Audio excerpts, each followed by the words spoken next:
I am Elena Carter, and I am 22 years old.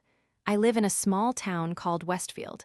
My life has always been complicated, growing up in a large family with 7 siblings, each from different fathers. My mother was never the nurturing type, especially toward my sister and me. We were the outcasts, the ones left behind while everyone else basked in the attention and the riches of our siblings. Our fathers were well off, and they made sure their children felt special, but my dad, who was all we had, struggled to provide even the basics. Our life was a series of neglect and disappointment, and I had grown accustomed to being overlooked. Each year, my mother would plan extravagant trips. While my siblings would brag about their family vacations to tropical islands and luxury resorts, my sister and I were stuck at home, often ignored. I vividly remember the summer when I was 13. My mother decided to take a cruise to Mexico. This would be no ordinary cruise, it was meant for adults only, and of course, my siblings were older, so they could go, leaving my sister and me behind. The worst part was that she chose to go during the week of my birthday. I felt betrayed, heartbroken, and abandoned. The moment the news hit, I couldn't stop the weight of despair from crashing down on me. How could a mother choose a vacation over celebrating her child's birthday? I was devastated, but I learned to hide my emotions behind a mask of indifference. Fast forward to today, I am a successful adult. I found a way to turn my passion into profit through OnlyFans. It has been my saving grace, a way to carve out an existence for myself in a world that seemed to want to squash me. My mother disowned me when she found out. She has a way of keeping her judgments hidden under a sweet exterior, but the moment she learned about my career, the facade cracked, and I was cast aside like an unwanted toy. Other family members fell in line with her, but not everyone turned against me. My grandma, my aunt, my sister, and one of my cousins have stuck by me through the storm. They see the good in me, even when the rest of my family cannot. After years of being sidelined, I found myself yearning for a sense of vindication. The belief that it was time to rise above the feelings of neglect and rejection welled up inside me. I wanted to show everyone that generosity could pivot the narrative. So, I came up with a plan. It felt exhilarating and deliciously satisfying. I decided to take my remaining family members on a vacation, an extravagant getaway that would make my mother's family trips pale in comparison. I had always longed to go to Europe, and I knew my mother dreamed about it too, but she never got the chance to go. I envisioned a first-class vacation, one that would span London, Paris, Berlin, Stockholm, Copenhagen, and Capri. Each destination oozed with luxury and wonder, a dream trip that would leave everyone astounded. The decision to take them all during her birthday weekend was the final stroke of irony. I spent weeks planning, poring over every detail to make sure nothing was left to chance. I wanted everything to be perfect, to show them that I had overcome their neglect and transformed my life. This trip would not be just a vacation, it would be my triumphant shout against the pain of my past, a way to bask in the love of those who truly valued me. When the day finally came, I gathered my family and revealed our destination. The looks on their faces when I announced the vacation were priceless.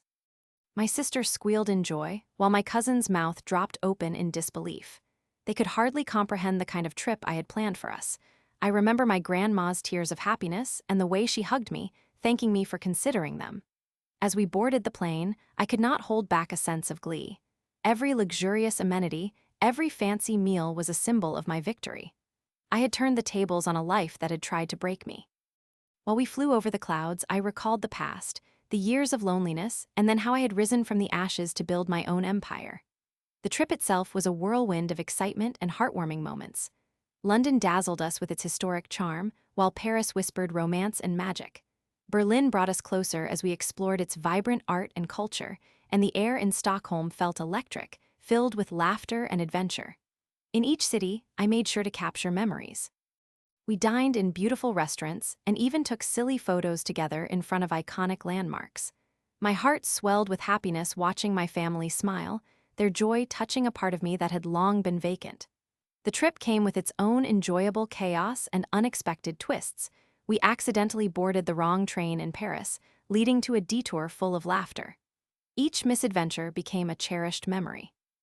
In Copenhagen, we wandered the colorful streets and shared stories about our lives, weaving connections that had been frayed for too long.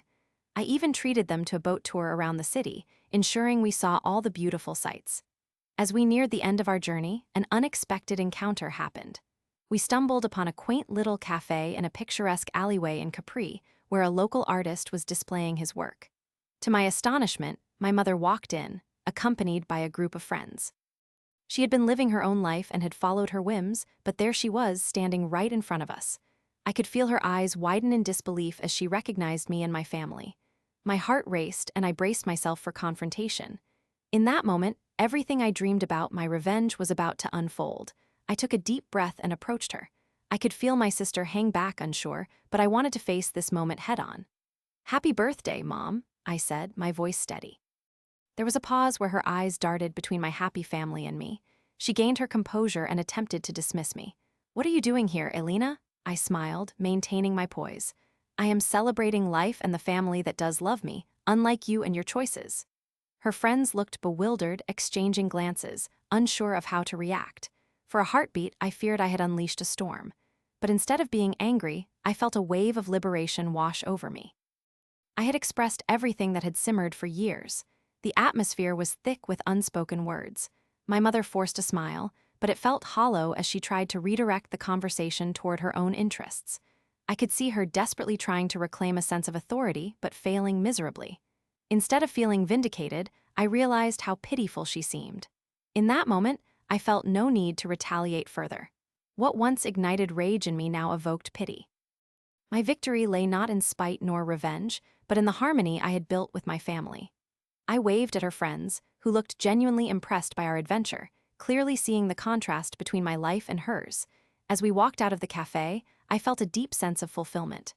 I had crafted joy from the wreckage of my childhood. Revenge had transformed into liberation. We continued to explore the stunning surroundings of Capri, laughing and cherishing the moments that would last a lifetime.